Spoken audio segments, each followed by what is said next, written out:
Bonjour, je suis Colline Jourdan, étudiante en L2 licence information et communication à l'université Savoie-Mont-Blanc. Dans le cadre du cours de Monsieur Emery qui s'intitule Web 2 Multimédia, cette vidéo explique le travail de recherche sur le thème La ville la nuit, déconfiné, confiné.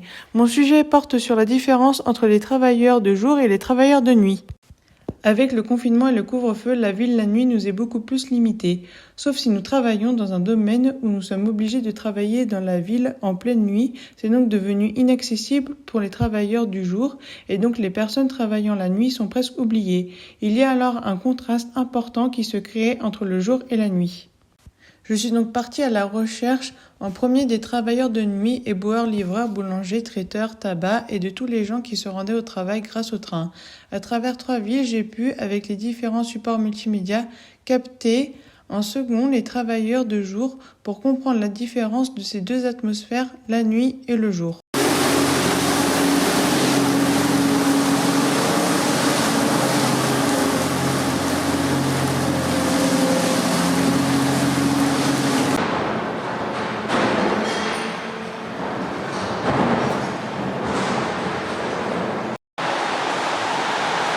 J'ai remarqué que les villes sont très peu animées dès le matin, mais que presque tout est déjà en place pour accueillir les travailleurs de jour et les personnes se rendant en ville.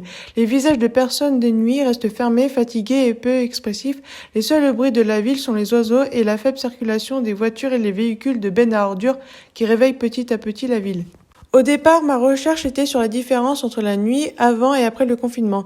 N'ayant pas d'explication car je manque d'entretien avec les travailleurs, je me suis tournée vers les oppositions des travailleurs jour et travailleurs nuit. On a donc un contraste important entre les travailleurs de nuit qui agissent dans une ambiance calme. Même si certaines rues peuvent être bruyantes, les personnes le jour sont entraînées par l'énergie du monde. Je rappelle qu'on avait les mettre dehors.